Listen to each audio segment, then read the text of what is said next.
বহুদিন 1974 চনৰ পৰা চলি আহিছে। মই অৱশ্যে বহুত সৰুৰ পৰা পাই আহিছোঁ। মানে কথা হ'ল আগতে আমাৰ পূজাভাগ হৈছিলে পথাৰত, তাৰপিছতে আমি ৰাস্তালৈ আনিলোঁ।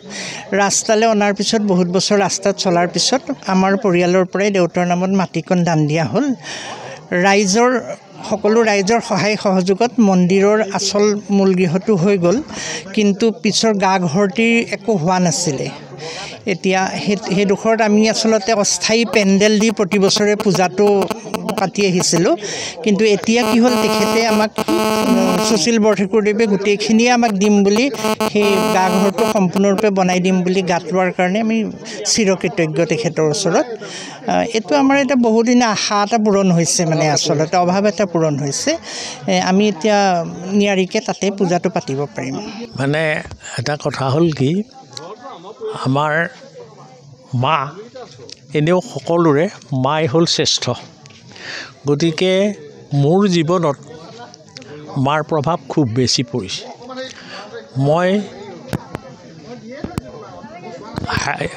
LP স্কুল পাছ কৰাৰ পিছত, হাইস্কুল পাছ কৰাৰ পাছত মই চাকৰিত আৰম্ভ কৰিছোঁ আৰু লগে লগে কলেজত শিক্ষা লৈছোঁ। আৰু কমাৰ্চ সেই সময়ত ৰাতি আহে, আৰু সেই আহি আমাৰ ক্লাছ 9:20লৈকে হয়। 10-12 বজাত আহি 11 মানত সোমাওঁহি। ইফালে হাবি জংঘলৰ ৰাস্তা, বাঘ ওলোৱা ৰাস্তা, মা যোৱাৰ লগত অকলে বহি থাকে। এই কথাবোৰে মোক মানে এনেকুৱা এটা মনত ভাৱ আহিল। তাৰপিছত সেইধৰণে গ'ল। মোৰ গোটেই জীৱনী এটাও আছে। এই জীৱনীটো 75ত মোৰ গোটেই জীৱনীটো ইয়াতে লেখাও আছে, যে মই কি কৰিছিলোঁ সেইখিনি ইয়াতে লিপিবদ্ধ হৈ আছে। লগতে যিসকল শিক্ষকৰ তলত মই শিক্ষা লাভ কৰিছিলোঁ স্কুল জীৱনৰ পৰা, সেই শিক্ষকসকলৰ প্ৰভাৱটো মোৰ ওপৰত বৰ পৰিছিল।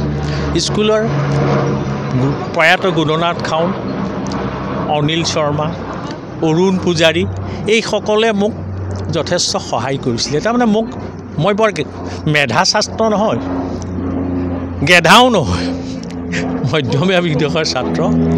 আৰু ছাত্ৰ হিচাপে মই সকলোতে অংশগ্ৰহণ কৰাৰ কাৰণে মোক হেৰি হৈছে। আৰু কলেজতো মই যেতিয়া শিক্ষা লাভ কৰিবলৈ যাওঁ, তেতিয়া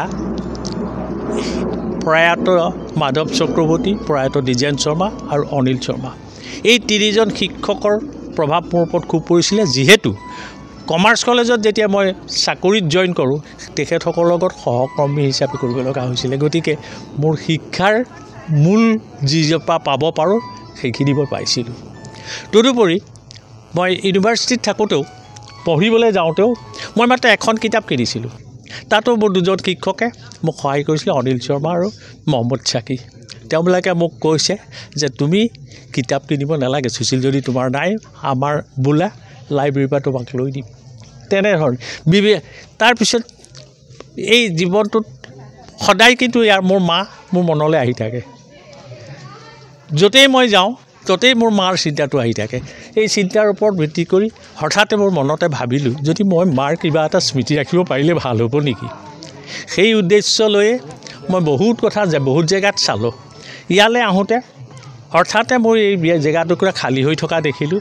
কাৰণ 24তে স্থাপন কৰা, মই তেতিয়া এমলাকক ওচৰৰ প্ৰত্যেককে মাতি পেলাই এখন বোলো তোমালোকে মিটিং পাতা, মই যদি তোমালোক সন্মত হোৱা মোৰ চত্ৰত, তেতিয়াহ'লে মই এই মণ্ডপটো মই বনাই দিম, ভৱনটো মই বনাই দিম। আৰু সেইকাৰণে তেওঁলোকে সকলোৱে সন্মত হোৱাৰ কাৰণে মই ভৱনটো মানে মাৰ নামত স্মৃতি ভৱন হিচাপে বনালোঁ। আজি মই নিজে আনন্দিত যে মাৰ নামত এটা মই চিৰস্থায়ী বস্তু কৰিবলৈ পাইছোঁ। ইয়াতকৈ পৃথিৱীত ডাঙৰ কাম একো নাই। কি নাম দিছে ভৱনটোৰ নাম? ভৱনটোৰ নাম ক্ষেমদা বৰঠাকুৰ স্মৃতি ভৱন। মানে মাৰ নাম কি থাকিব ভৱনৰ হেৰিত? মানে মুকলি মঞ্চ থাকিব নেকি ভৱনটোত? মই মঞ্চ ইয়াত এইটো পূজা মন্দিৰটো আছে, পূজা মন্দিৰ।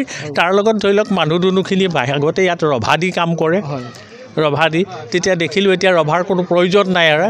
সেইকাৰণে এই বস্তুটো যেতিয়া হ'ল, মই ভাবোঁ ৰাইজে, কাৰণ মোৰ দেউতাৰো জন্মস্থান, মোৰো জন্মস্থান, মানে স্থায়ী ভৱন এটা নিৰ্মাণ স্থায়ী ভৱন এটা নিৰ্মাণ হ'ল সেই ক্ষেত্ৰত মই নিজে গৌৰৱান্বিত আনন্দিত আৰু ৰাইজে নিশ্চয় এইটো কথাত ভাল পাব আৰু সকলোৰে যাতে উপকাৰ হয় কাৰণ মানুহৰ জীৱনটো খন্তেকীয়া কোনো টকা পইচাও কোনেও লৈ নাযায় যদি পাৰে যায় যদি ইচ্ছা থাকে কৈছে মাৰ প্ৰভাৱ মোৰ ওপৰত বৰ বেছি কাৰণ মা আৰু দেউতাৰ মাজত খুব পাৰ্থক্য আছিলে কি দেউতা বৰ খঙাল মা বৰ একদম শান্ত কিন্তু মই জীৱনত বহুত মানুহ দেখিছোঁ মতা মানুহে কিন্তু মোৰ জীৱনত মা আৰু দেউতাৰ মাজত কোনোবা এদিনো তৰ্ক বা দন কৰা দেখা নাই